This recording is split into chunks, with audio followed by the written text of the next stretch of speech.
Welcome to our channel my Telugu talks. ఇది మనం విజయోత్సవంగా జరుపుకోవాల్సిన సమయం. మన భారత ఆర్థిక వ్యవస్థ ప్రపంచంలో 4వ స్థానానికి చేరబోతుంది.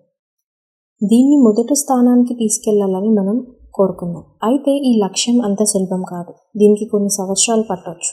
అయినప్పటికీ అది సమస్య కాదు. మన దేశం నంబర్ 1 స్థానానికి చేరుకోవాలని కోరుకుందాం.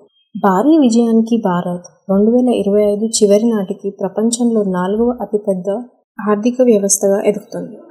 భారతదేశం 2025 నాటికి జపాన్ను అధిగమించి ప్రపంచంలో 4వ అతిపెద్ద ఆర్థిక వ్యవస్థగా మారనుంది. అంతేకాదు 2028 నాటికి 3వ అతిపెద్ద ఆర్థిక శక్తిగా భారత్ ఎదగనుందని తాజా అంచనాలు చెప్పాయి. ప్రపంచ ఆర్థిక వృద్ధిలో భారత పాత్ర వేగంగా పెరుగుతుండటంతో పాటు దృఢమైన రాజకీయ నేతృత్వం, బలమైన వినియోగదారుల ఆధారం, ఐటీ, మ్యానుఫ్యాక్చరింగ్ రంగాల్లో గణనీయమైన అభివృద్ధి వంటివి ఈ ఎదుగుదలకు ప్రధాన కారకాలు. ప్రస్తుతం భారత్ 5వ స్థానంలో ఉంది. అయితే 2025 నాటికి జపాన్ను వెనక్కి నెట్టి 4వ స్థానంలోకి వెళుతుంది. జపాన్ ఆర్థిక వ్యవస్థ స్థిరంగా ఉన్న భారత్ వృద్ధి రేటు గణనీయంగా ఎక్కువగా ఉండటం ఈ మార్పుకు దారితీస్తుంది.